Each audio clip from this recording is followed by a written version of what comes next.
Ek vertel julle egter die waarheid.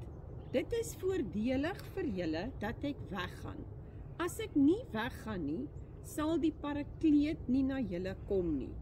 As ek egter weggaan, sal ek hom na julle stuur.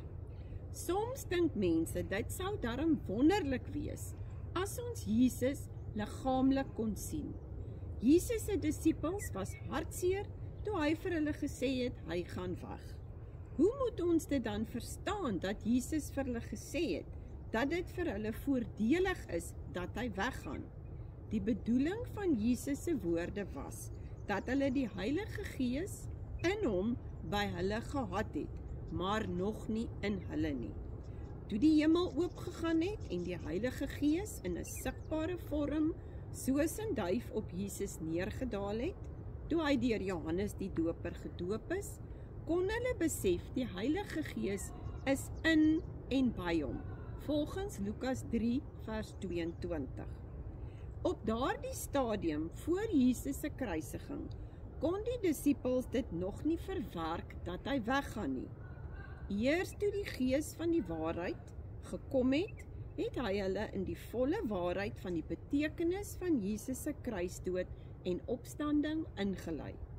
Jesus moes eers ly en sterf en opstaan uit die dood, voor die disippels en ons kan verstaan wat regtig die betekenis is van die hele evangelie van Jesus se koms na die wêreld toe. Daarom het Jesus verduidelik dat die hoofdoel van die Heilige Gees is om hom te verheerlik. Presies dit het met Petrus gebeur, toe die Heilige Gees op Pinksterdag uitgestort is. Hy wat voorheen so bang was, dat hy Jesus die aand voor sy dood aan die kruis 3 maal verloon het, het op Pinksterdag, toe die Heilige Gees uitgestort is, verstaan wat regtig die doel van Jesus se kruisdood en opstanding is. Toe kon hy met groot vrymoedigheid preek. Laat die hele huis van Israel dan verseker weet dat God hom Here en Christus gemaak het.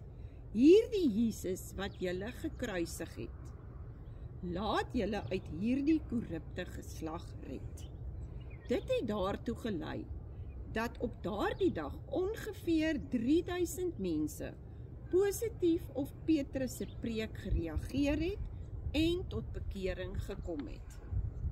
Kom ons bid dat die Heilige Gees ons almal daartoe bring om uit die diepte van ons harte te verstaan wat Jesus se kruisdood en opstanding en hemelvaart regtig vir ons beteken.